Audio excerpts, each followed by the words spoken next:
Hi guys, welcome to Present But Clueless. I am Paulette, bringing you another amazing episode.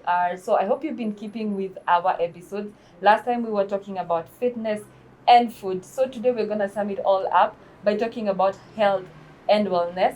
So today we have an amazing guest on our episode. So I'm going to let him introduce himself. Yes. Thank you, Paulette. Yes.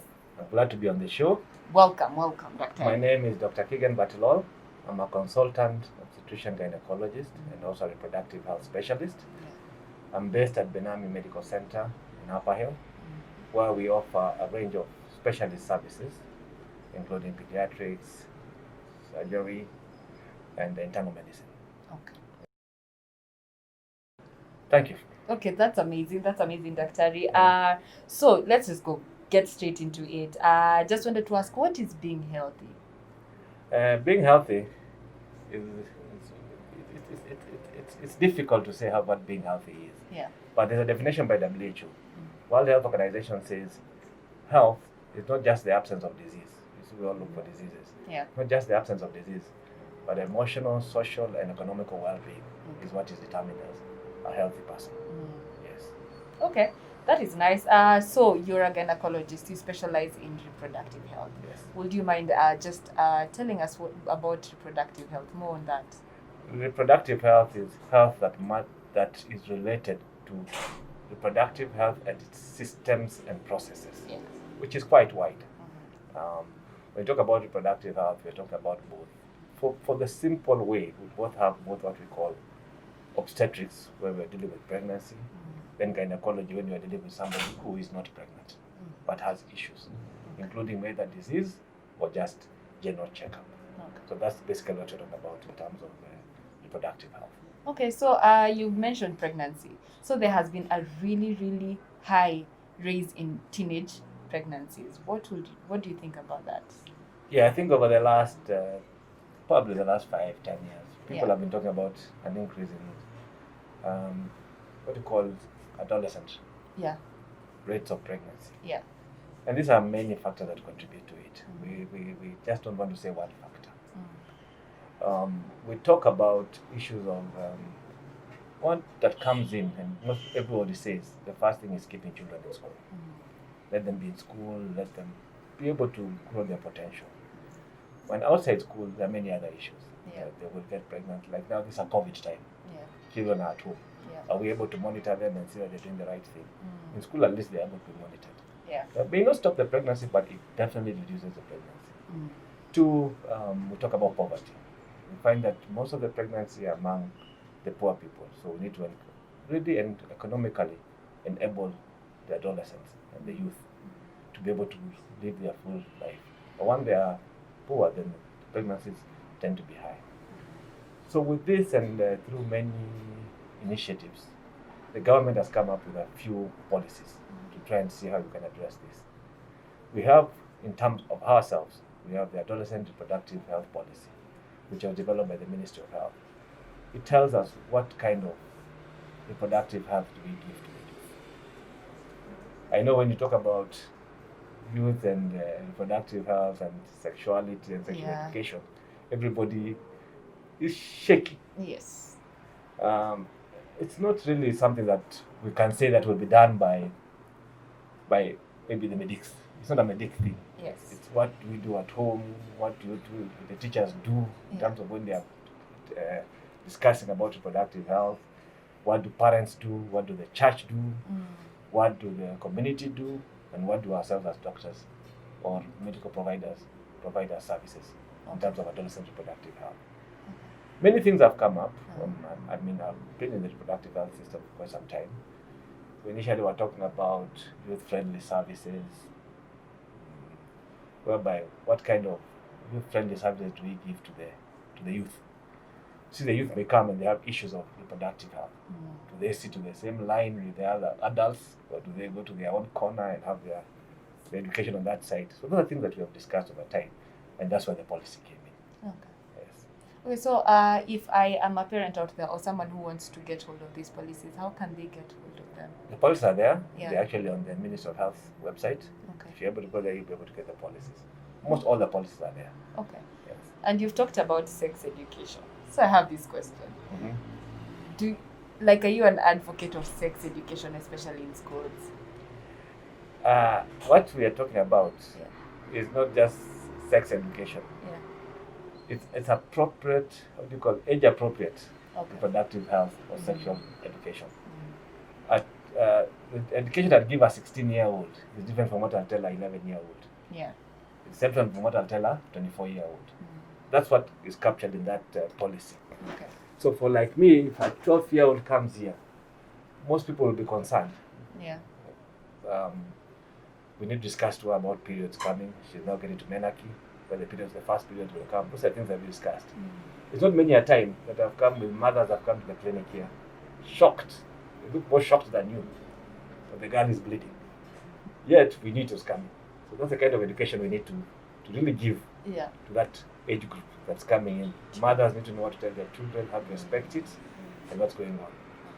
When we get to the age of 16, 17, now you have to discuss more sexuality, what it means. What does it mean to have sex? Because that's the time that these people will have sex and get pregnant. More so, the consequences of pregnancy. It's not just, I was told people are more scared of pregnancy than STDs. True, very true. The other day, when we did the last study, we did a KenFIA study last year. Yeah. KenFIA is a Kenya population-based HIV impact assessment. Yeah. And we found that most of the majority of the new infections of HIV are really among the youth. Wow. So those are things that must be addressed. We don't discuss with them those sexuality. What happens if you get HIV? So those are things that have to be discussed. Okay. So I think sex education is something that must be discussed, but age appropriate. Okay. But discussing sex, I know most people say that when you discuss sex, it's like you're giving them a green light to go ahead. Yeah. Not necessarily. In other countries, the European countries, we've seen, like in the Scandinavian countries, sexuality by the age of age 16, most of them know what actually sex is. True. Options are choices, but you need to know. Okay. Well, that's interesting. I think I've learned one or two things over there. And then, so as a parent, would you advise parents to come to you? Because I feel like most parents get a bit scared. Yes. They don't even know how to tell their kids, so this is this, this is this, this is this. Mm-hmm. So you find the girl will figure it out by herself. What we suggest, in fact, if you look at the reproductive policy, it's not just the gynecologist. This kid will come, the child will go through the pediatrician. By the time you're getting to the time you're being pushed to the adult, not to the gynecologist, the pediatrician should have taken you through those processes. Then you come to us, now we take you to the adult process. So as we encourage you, if you have an issue, bring them. They have many issues.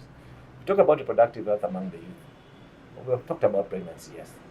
Some will have issues with their periods, some will have issues with their breasts. So I think that they need to come and see. We have childhood diseases, we have people who have cysts and their kids and their children. So they need to come and see the gynecologist and have their checkup. So I think once they start getting the age of adult, they should really come to the obstetrician for their first checkup and advice. Okay. Because you've talked about checkups. So how often should we come for the checkups as women? And does this include even now the adolescents? Yes. For pap smears and things like this? Okay. We do checkups depending on the age and other factors. Basically, by the time you start getting your period, you should have your regular checkup.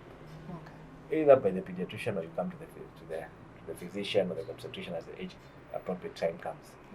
The importance of these checkups are different.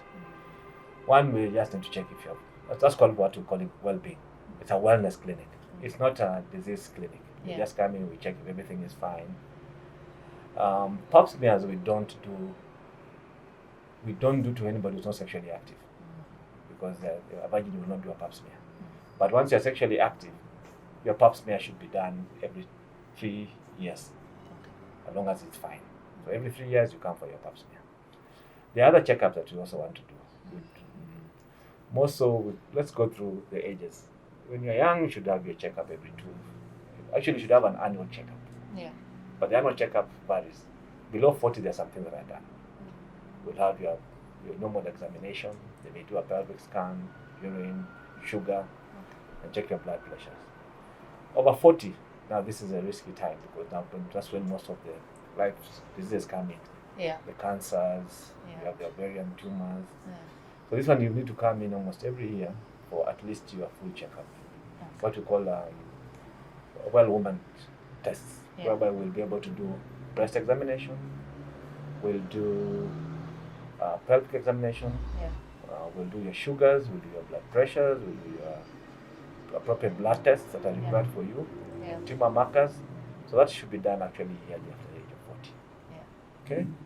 The same time also, I know I'm discussing about men and females, it's also the men also need to come in for their checkup. Yeah. Because they need to, apart from the routines I've said about the blood pressure, the sugars, Yeah. the men have to have their prostate checked. Yes. Which most men say they don't like coming to see the doctor for that. But I think it's appropriate that you do come and have you checked. True. Okay, so you've said all these tests. So do you offer them at Ben Amin? We do offer them all. Okay. Yes. That's good to know. So guys, you can come for your checkup here at Ben Amin. We've talked about wellness. So let's talk about now the diseases. Like the HPV, the UTIs, the cancer. So what about that? Let me start with HPV. Yes. HPV is something that we all know is the human papilloma virus. This virus is actually sexually transmitted. Our concern on it is that it causes quite a number of diseases. The major one is cervical cancer. Okay. Okay, it's a cause of cervical cancer. Mm. It also causes genital warts. Okay, there's a few other people. In the male, it also causes penile cancer, which most people don't even know that exists. But it's penile cancer. The beauty of this vaccine, the beauty of the HPV, it is preventable. So we now have a national program whereby we are able to vaccinate the children, mainly between the age of, we talked about class 6, class 7. Yeah. That's an age of averagely of about 12 to 14, whereby you get your 2 jabs and it prevents you from getting HPV infection. Okay. At the end of the day, also saving us from cervical cancer. So I would encourage parents. This is now offered most of the facilities. They can go and have it given to them at no charge at all. Okay, and before you continue, Doctor, so what if I get it when I'm past that age and I have no vaccine? Is it curable or? What we're saying is that, let me go on. You can test for the HPV. Yeah. If you are negative at whatever age, we can still give you the vaccine. Oh, okay. Okay? Yeah.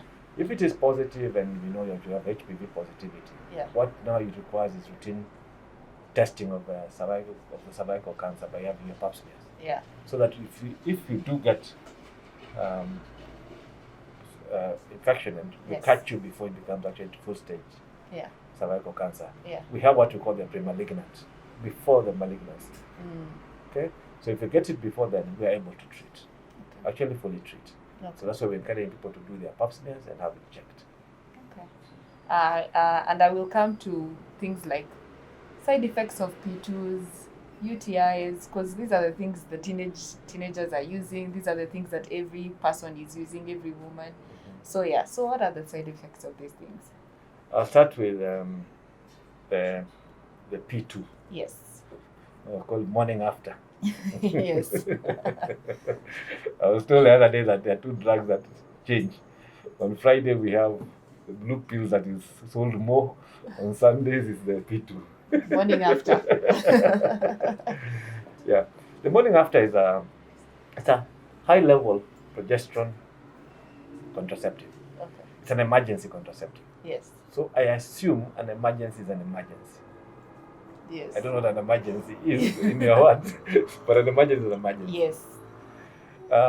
Within the Ministry of Health, P2 are actually bought by the government for one purpose. It is bought purely for prevention of pregnancy following sexual violence. Okay, that is an emergency. Okay. You're getting me? Yeah, that's good to do. Yeah, but for us, it becomes, what do you call it? They take advantage. It becomes the way out. It becomes the way out. Yes. First of all, it has very high failure rates. Yes. And that people need to know that. And not just failure rates. We have people getting tubal pregnancy with it. It will disorganize your cycles, a high progesterone. So really, it should not be used as a routine contraceptive. If you're under contraceptive, come see or see your health provider nearest to you, Yeah. and advise you on a good contraceptive. Okay. Because it's risky taking a contraceptive, you're not even sure. Okay. Okay? Yeah. It is there for an emergency, but you cannot have an emergency. I know people tell me they have an emergency every 2 weeks. It Yes. should be an emergency. Yeah. Yeah. Okay, and before we even go to UTIs, you've mentioned something about blue pills. So what are blue pills? Blue pills, I'm talking about the men keep buying the blue pills is a Viagra or the others. Those enhancements. So they are Oh, told the one for the those are night sold on before. Friday. Okay. Good to know. So now, what about UTIs? Because I know that's a big issue. I just want to be clear. Let me just explain what a UTI is. Yeah. A UTI is a urinary tract infection. It's not a sexual per se transmitted disease. Okay. I want to clarify the difference. Yeah. UTI is whereby there's infection in the bladder, or in cases of severe UTI, it actually rises up to the kidneys. Yeah. This is common. It's just common. Mainly, I'll start with sexually, it comes that way. Not because you're having an sexual infection, but just the act of sexuality may cause bruising to the urethra and you get an infection. It's also common in schools and places where people share laboratory services. Yes. So that's why you need to make sure that they're clean and controlled. Yes. We also tell the young people when you're from the loo, when you're from wherever, how to wipe from front to back, not back to front. Yes. Otherwise you'll get infection.